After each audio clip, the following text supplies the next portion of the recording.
Hello दोस्तों, आज की वीडियो में हम बात करने वाले हैं सीटेट दिसंबर 2022 के बारे में। जिन लोगों को सीटेट का इंतज़ार था तो उन लोगों के लिए खुशखबरी है कि सीटेट का मतलब फॉर्म आने वाला है।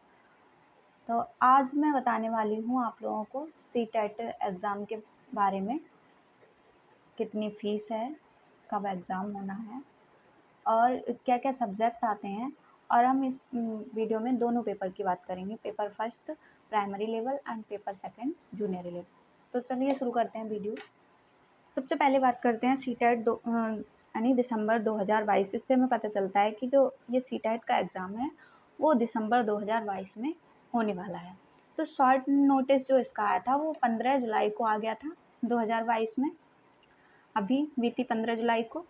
एप्लीकेशन कब से स्टार्ट होंगे इसकी डेट अभी आई नहीं है, लास्ट डेट भी नहीं आई है अभी, ये जल्दी ही आने वाली है, 2-4 दिन में आ जाएगी। इसमें जो एग्ज़ाम होगा वो सीबीटी एग्ज़ाम होगा, यानी कंप्यूटर बेस्ड एग्ज़ाम होगा और इसकी डेट है वो दिसंबर 2022 यानी दिसंबर में ही एग्ज़ाम होगा। पिछली बार भी कंप्यूटर बेस्ड हुआ था और इस बार भी एग्ज़ाम कंप्यूटर बेस्ड ही होगा। आगे देखते हैं, आगे बात करते हैं एप्लीकेशन फ़ीस की।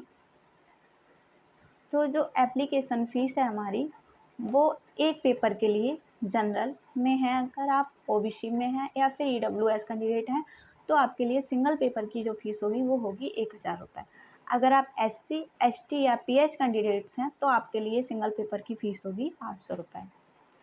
अगर आपको दोनों पेपर देने हैं फर्स्ट एंड सेकेंड तो उसके लिए देखेंगे हम, दोनों पेपर देने हैं प्राइमरी और जूनियर, तो उसके लिए फ़ीस होगी हमारी जनरल कैटेगरी, ओबीसी और ईडब्ल्यूएस के लिए 1200 रुपये होगी दोनों पेपर की फ़ीस। लेकिन अगर आप एससी, एसटी या फिर आप पीएच कैंडिडेट्स हैं तो आपकी फ़ीस जो होगी वो दोनों पेपर की 600 रुपये होगी। यहाँ तक बात हो गई फ़ीस की। आगे बात करते हैं एलिजिबिलिटी क्या होनी चाहिए सीटेट का एग्ज़ाम देने के लिए।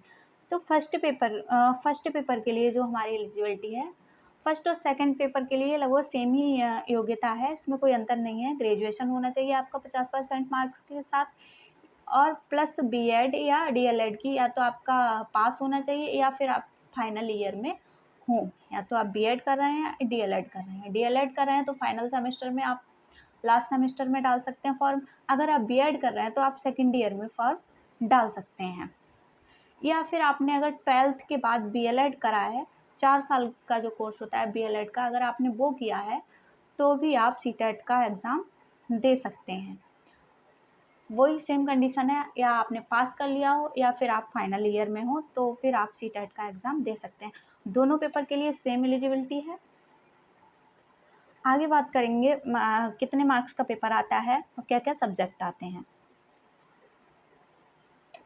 मैक्सिमम मार्क्स जो हैं हमारे वो होते हैं 150, यानी 150 क्वेश्चन आते हैं और प्रत्येक क्वेश्चन 1 नंबर का होता है, यानी 150 क्वेश्चन 150 नंबर के होते हैं। टाइमिंग की अगर बात करें तो टाइमिंग जो होती है वो हमारी होती है 150 मिनट या फिर कह लीजिए 2.5 घंटे।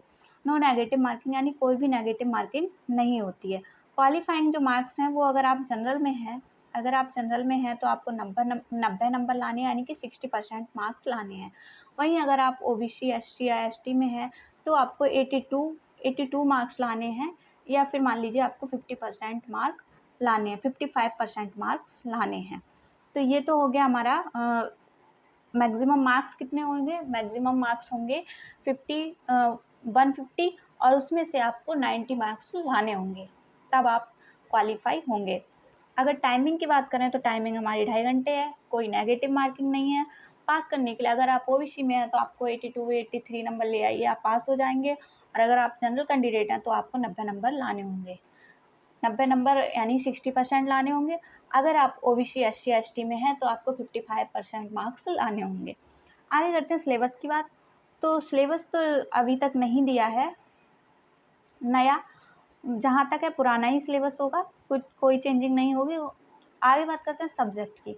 तो फर्स्ट पेपर के लिए, यहाँ पे फर्स्ट पेपर के लिए बात करते हैं। फर्स्ट पेपर में हमारे 5 सब्जेक्ट आते हैं, CDP, mathematics, EVS, language first, language second. तो बात करते हैं सीडीपी की। तो सीडीपी में भी हमारे 30 क्वेश्चन आते हैं, प्रत्येक सब्जेक्ट में 30 प्रश्न आते हैं और 30 नंबर के होते हैं। तो 30 30 5 सब्जेक्ट के 150 क्वेश्चन हो गए और 150 नंबर के हो गए। CDP में 15 क्वेश्चन तो कंटेंट से आते हैं, यानी कह लीजिए आप जैसे परिभाषा वगैरह देते हैं, और 15 क्वेश्चन पेडागोजी के आते हैं। पेडागोजी यानी कि किस टाइप से आपको टीचिंग करनी है, आप अपने उसमें कहने का मतलब माइंड का यूज़ कर सकते हैं, उस टाइप के क्वेश्चन आते हैं। बात करते हैं मैथमेटिक्स की, तो मैथमेटिक्स में भी 15 क्वेश्चन जो होंगे वो हमारे मैथ से आएंगे, कंटेंट बेस्ड होंगे, और 15 क्वेश्चन हमारे पेडागोजी के होंगे। EVS की बात करते हैं तो EVS में भी 15 क्वेश्चन कंटेंट से होंगे, 15 क्वेश्चन पेडागोजी से होंगे। अब बात करते हैं लैंग्वेज फर्स्ट की। लैंग्वेज फर्स्ट में या तो आप हिंदी ले सकते हैं या तो आप इंग्लिश ले सकते हैं। जहाँ तक अगर आप हिंदी यूपी बोर्ड से पढ़े हुए हैं, हिंदी मीडियम से पढ़े हुए हैं, तो फिर आप फर्स्ट लैंग्वेज हिंदी ही लीजिए, और अगर आप CBSE या इंग्लिश मीडियम से पढ़े हुए हैं तो फिर आप फर्स्ट लैंग्वेज अपनी इंग्लिश ले लीजिए। सेकंड लैंग्वेज की बात करते हैं। सेकंड लैंग्वेज में एक लैंग्वेज को दोनों में नहीं ले सकते, लैंग्वेज फर्स्ट और सेकंड अलग अलग ही करनी होगी, यानी दोनों लैंग्वेज हिंदी नहीं ले सकते, दोनों लैंग्वेज इंग्लिश नहीं ले सकते। तो अगर आपने फर्स्ट इंग्लिश ली है तो सेकंड हिंदी ले लीजिए, अगर आपने फर्स्ट इंग्लिश ली है तो सेकंड हिंदी ले लीजिए, अगर फर्स्ट हिंदी ली है तो सेकंड इंग्लिश ले लीजिए। और सेकंड लैंग्वेज में 2 ऑप्शन होते हैं, या हिंदी ले लीजिए आप या फिर संस्कृत ले लीजिए। हिंदी, इंग्लिश, संस्कृत 3 होते हैं, इनमें से कोई आप चूज़ कर लीजिए, और फर्स्ट में आप हिंदी या इंग्लिश में से एक ले सकते हैं।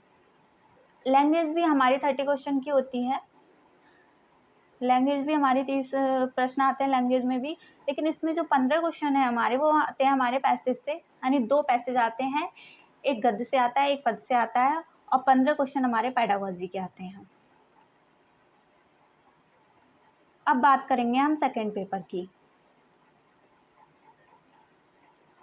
सेकंड पेपर की बात करते हैं तो सेकंड पेपर में आते हैं हमारे 4 सब्जेक्ट। 3 सब्जेक्ट तो हमारे सेम होते हैं, थोड़ा सा टफ लेवल होता है फर्स्ट पेपर से। CDP वो सेम है, CDP में 30 क्वेश्चन आएंगे 30 मार्क्स के। लैंग्वेज फर्स्ट में 30 क्वेश्चन 30 मार्क्स के, लैंग्वेज सेकंड में 30 क्वेश्चन 30 मार्क्स के। पैटर्न भी वही होगा, 15 कंटेंट से और 15 पेडागोजी से। अब आता है चौथा सब्जेक्ट। चौथे सब्जेक्ट के अंदर 60 क्वेश्चन आते हैं। अगर आप साइंस बैकग्राउंड से हैं तो फिर आपके मैथ और साइंस से 60 क्वेश्चन आएंगे, और अगर आप आर्ट साइड से हैं तो फिर आपके SST से 60 क्वेश्चन आएंगे, या जो भी आपका सब्जेक्ट रहा हो, मैथ्स और साइंस या फिर SST। तो ये तो। अब बात करते हैं कि CTET की तैयारी कैसे करनी है। तो तैयारी के लिए बहुत ज़रूरी है कि आप प्रीवियस ईयर्स के पेपर्स लगाइए, यानी जितने भी 2011 से अभी तक CTET हुए हैं, आप सभी की प्रैक्टिस कर लीजिए, तो आपका एग्ज़ाम निश्चित ही निकल जाएगा। और दूसरी चीज़ है NCERT, जो 15 क्वेश्चन कंटेंट बेस्ड आएंगे, उनके लिए आप अगर फर्स्ट पेपर दे रहे हैं तो आप 1st to 5th की NCERT पढ़ लीजिए, 5 सब्जेक्ट की। और अगर आप सेकंड पेपर दे रहे हैं तो फिर उसके लिए आप 6 से 8 तक की NCERT पढ़ लीजिए। अगर इतना आप पढ़ लेंगे तो आपका एग्ज़ाम क्वालिफाई हो ही जाएगा। तो ये थी आपकी वीडियो। कैसी लगी आप लोगों को आज की वीडियो? अगर अच्छी लगी हो तो लाइक कीजिए, चैनल पे नए हैं तो सब्सक्राइब कीजिए। Okay, bye.